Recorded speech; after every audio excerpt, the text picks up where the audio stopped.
Ce jour-là, un homme est arrivé à l'hôtel. Il a sorti 2000 $ et a demandé au propriétaire de l'aider à revoir sa femme décédée. Mais contre toute attente, le propriétaire, sortant de ses habitudes, a chassé l'homme. Puis, pris de panique, a avalé des tranquillisants avant de sortir son appareil photo pour enregistrer un message d'adieu. Il a ensuite pris de l'essence, dans l'intention de brûler le sous-sol où se trouvait le monstre.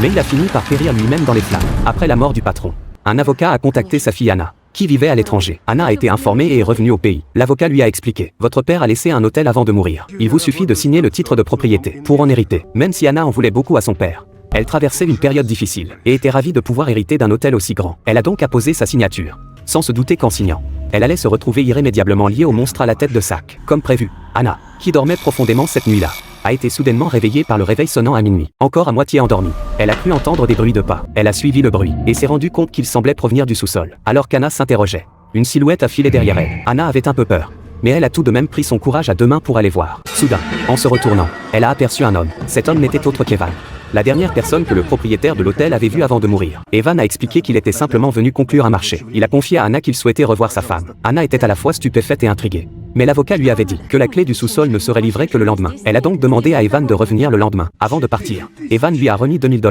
ce qui réjouit beaucoup Anna. Elle ne s'attendait pas à ce qu'un simple geste de gentillesse lui rapporte une telle somme. Elle en parla à sa meilleure amie. Dès qu'elle entendit cela, celle-ci s'écria: tu ne te fais pas avoir. Par hasard, elle se précipita donc à l'hôtel dans la nuit. Toutes deux se tenaient devant la porte du sous-sol, se demandant quel monstre pouvait bien se cacher là-dedans, pour que quelqu'un laisse 2000 $. Contrairement à la curiosité d'Anna, sa meilleure amie avait le sentiment que quelque chose clochait. Le lendemain, Anna obtint la clé du sous-sol. Evan vint comme convenu. Tous trois entrèrent dans le sous-sol et découvrirent qu'il n'y avait personne à l'intérieur. Il n'y avait que deux chaises placées face à face et une ouverture sombre et inquiétante, percée dans le mur. Evan lança un cri d'essai en direction de l'ouverture, mais personne ne répondit. C'est alors qu'Anna cria à son tour. À sa grande surprise, l'instant d'après, une main surgit brusquement de l'ouverture. Aussitôt, un monstre imposant, la tête recouverte d'un sac en tissu, sortit de l'intérieur. On vit le monstre s'avancer lentement hors de l'ouverture, passer devant Evan et se diriger droit vers Anna. La meilleure amie, à côté, ordonna au monstre de reculer. Mais cela ne servit à rien. C'est Anna qui lui demanda de s'arrêter et de se rasseoir.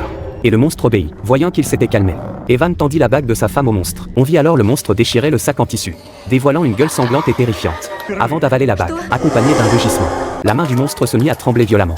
Et en un instant, il reprit l'apparence d'un être humain normal. Evan arracha aussitôt le sac en tissu, pour découvrir que le monstre avait pris les traits de sa mère. De toute évidence, cette bague appartenait à sa mère. Evan, qui avait été abandonné par sa mère dès son plus jeune âge, la haïssait de tout son cœur, et ne souhaitait donc pas la voir. Sa mère se repentit de ses fautes. Et soudain, de l'eau noire se mit à jaillir, en abondance de l'ouverture derrière elle. Aussitôt, sa mère sembla métamorphosée, et se mit à confier ses pensées les plus intimes à Evan, affirmant que c'était sa naissance qui lui avait fait perdre sa liberté, que tout était de la faute d'Evan. Elle l'avait abandonné, précisément parce qu'il était un fardeau pour elle. Puis sa mère ajouta: tu es grand maintenant, tu me dois un baiser. Sur ces mots, elle tendit la tête vers Evan.